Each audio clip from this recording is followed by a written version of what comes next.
Mimi napenda muziki wa Kisii sana. Huwezi amini. Muziki wa Kisii.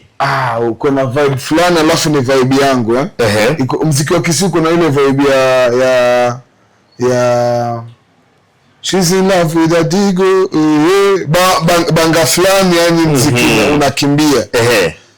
Alafu kuna nimesikiza wasanii, kuna mdada mmoja hivi sijui anaimbaga, kuna nyimbo yake moja hivi kali, anaitwaje yule demu? Tuko na kina Final Date, kuna demu ana sauti kali sana, lakini siku hizi hatumuoni sana pia. Bo anapiga sana.